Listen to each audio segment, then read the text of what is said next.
Shout out to all the VIP members watching this full interview on day one. If you're not a VIP and you waited a full year to watch, hit the join button right next to the subscribe button and become a member for just $2.99 a month. And if you haven't subscribed, you already know what to do. Enjoy the interview.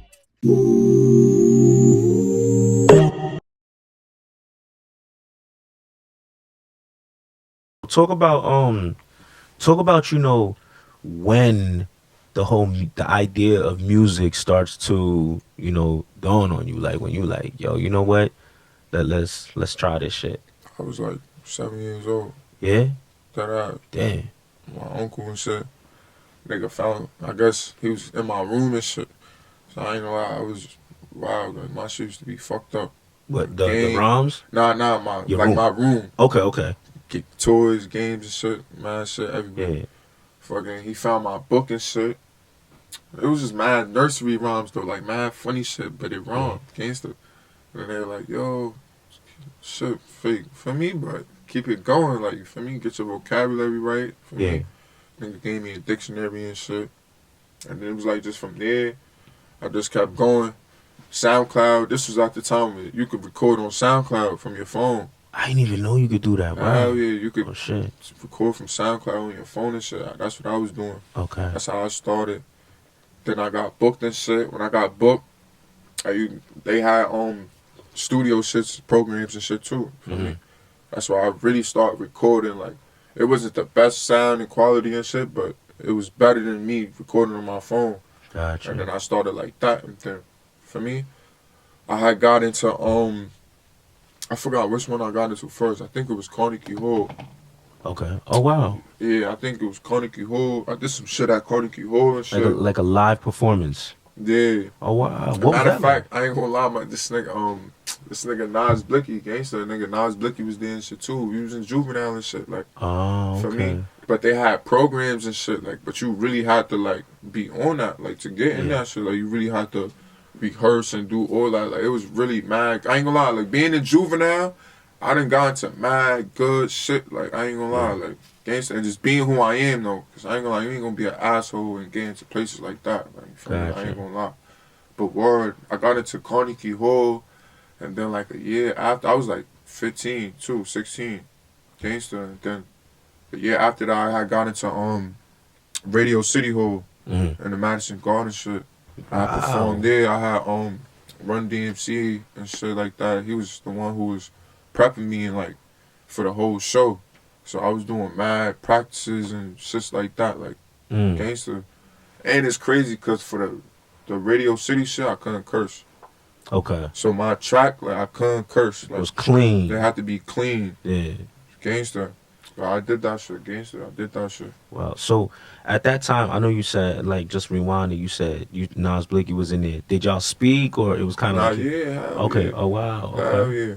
Like, so does he remember that he seen you in it? Hell yeah. Oh. I got a picture and all that shit, gangster. Okay. You see, now that makes a lot of sense too, because everybody's always like, how Nas Blixky and Tutu is cool with Use G's and you and this and that. Yeah, he definitely know me, like, and it was like, for me, cause I don't know for me, but at that type of time, at that time, it was like, for me, 260, and for me, like, for me, they was together. They was together at that time, At that time, so it was different, you feel me, like, cause it's a lot of niggas I was booked with, nigga, that know me. Like, I was booked with a couple niggas that was really factors, like, that rap and shit, gangster, like, folk niggas, like, old type of niggas, bro. Like, you gotta say who though, who? Yeah. Nigga, Jaydee was in fucking Juv3nil3, you know, like, fucking, my son Siggy Sav, for me, my son, I don't know if you really know him and shit, but my son Mikey and shit, that's my son, Chef G and the mans and shit like that. Okay. For me, I was booked with a couple niggas though, bro. I was booked with a couple niggas, bro. Yeah. I ain't gonna lie. Crazy. That's crazy.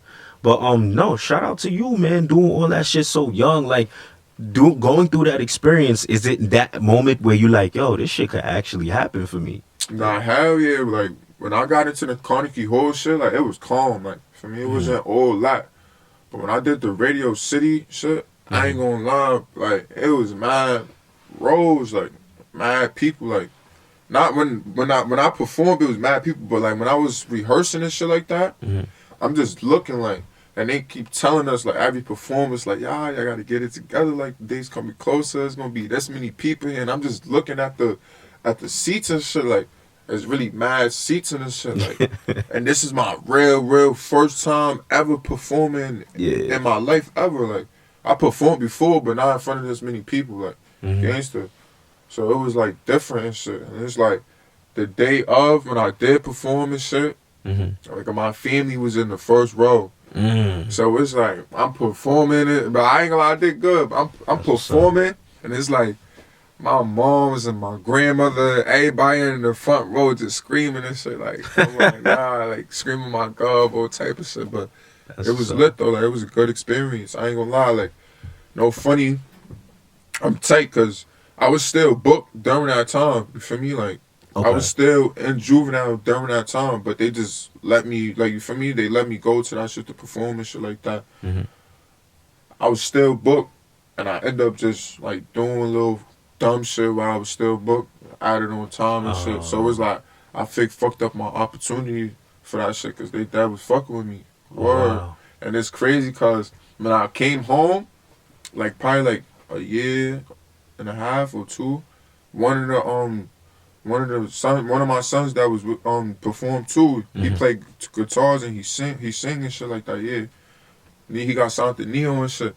So I'm like, damn, bro, like I knew I got, for me, and I'm not knocking nobody hustle, everybody got talent, like everybody talent should be out there, but I'm like, damn, like if my dumb ass wasn't so stupid, I would have never fucked up my opportunity to get signed or some shit like that, you feel me? But word, that shit was a big opportunity for me. Nah, that's what's up. That's crazy, man. That's crazy. So, doing that, you know what I'm saying?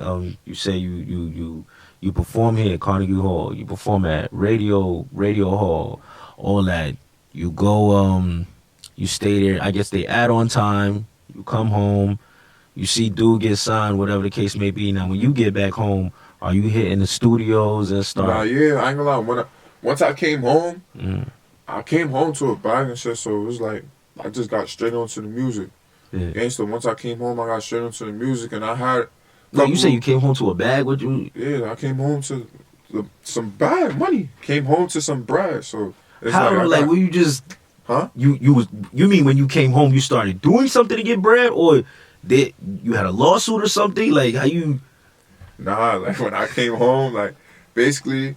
When I came home in the juvenile shit, like they had programs and shit. You could earn money and shit like that. Gotcha. So I was doing shit like that. But I was doing it OD, like, for me, like, I was really, like, when I was in that shit, bro, I was really learning, like, for me, I was getting bros and all that shit, but majority, like, I was really learning, like, I was really respected in here, like, so it was like, I was at every program, whatever program that had money involved or a studio thing or music, anything that I liked as a hobby, like even basketball, I was playing tournaments, all type of shit. I came home and shit, I was heavy on the music. My son Woo Lotti started getting on the music shit too. And that's when you heard that Fools Talk shit with me, my son Get Back and shit. Or my son Get Back be on the music shit too. And he be home soon too, back on that music shit too, so. Gangsta, but we made that song. And it's like, before we made that song, like, he was like one of my supporters, like one of my biggest supporters, like making sure I was really on that music shit, like making sure I'm going to school, all that. So it was like when we made that song, and it was like he was already known, you feel me? Like, he'd go to school, son got mad bitches, you feel me? Like, he get the bag, he fly, you feel me? Like, gangster. So it was like he was already lit, you feel me? So him doing music only made him litter, you feel me? Gangster. Gotcha. So it was like when he passed and shit, that shit got me tight, cause it's like my son had so much shit. Like he was like, it was so much shit. He was waiting, like he was definitely like just waiting, bro. He was just waiting for the right moment, like to just drop music. You feel me? Like, and it's crazy cause that shit got me tight, cause the next song that we was gonna drop was with me, him, and my son Scat. You feel me? It's on Apple Music and all that shit. It's called the Three Stooges and shit. We was gonna do that shit. But word, and it's like he had mad other songs though. like with RPT, D-Thing and them too. So it was like, he was really going crazy. Like, he was really locked in, like, in the stool. Like, and that shit, that ass, like, it reminded me of me when I really first got home and gangster. I was really in the stool, like, really in the stool every weekend, gangster. So it was like, that shit had me tight. Damn. Like, right now, I ain't gonna lie, I'm working on releasing, like, trying to mix and master, make a EP or album for my son. Okay. With all his music, all his Gotcha. unreleased music and shit. Yeah. And just have his family make a like his mom used to have a email, so that shit could just, all the bread they generate from that shit just go straight to them. Yeah. Nah, that's fire, man. Like, you know, there's so many people that pass, and to hear you say that, like, yo, trying to kind of keep his name alive like that and getting his family involved, I respect that. For real, I really do. Word. Word. And it's to hear you say he had music that was gonna come out with D-Thing and so much more shit. It's like, damn, bro. Like, you know, I question this. You know, is it difficult?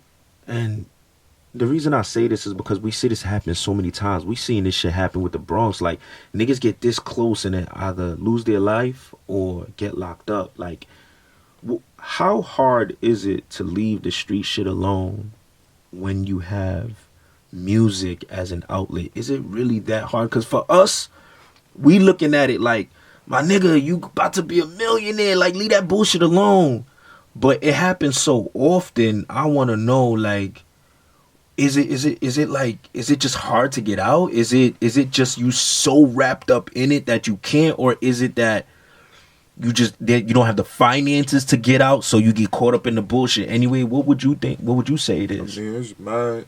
For me, it's mad shit. Like, it's either fucking, I don't know, like, it's mad shit. Like, either you don't got the finances, yeah, or you just don't take it serious, you feel me? Or, I don't know, like, for me, really, like, I ain't gonna lie, like, in my shoes and shit like that, bro, like, yeah. I take this music shit serious, you feel me? Like, my grandmother really, like, she look at this shit like, this shit gonna take us out, you feel me? So I take this shit serious, gangster. So, but in other people, it could be different cases, you feel me? Because everybody got their own different story, you feel me? Everybody got their own different struggles and shit. But in my case, you feel me?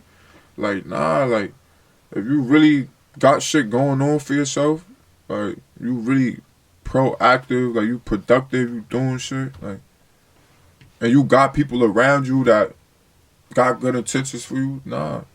Some people be having people that don't give a fuck about them. They just give a fuck about themselves. Gotcha. They see, oh, this nigga about to get lit. I'm about to just tag along with this nigga because he about to be lit in a couple months or some shit. Or he get mad views and shit like that. Like, for me, like, everybody got their own intentions. Like, you just gotta know. Or you gotta, for me, try to know. Try to see if you gonna have them around you. You can't just have people around you just to have them around you if you know you lit or you about to be lit. Like, and you know your worth. Gangster.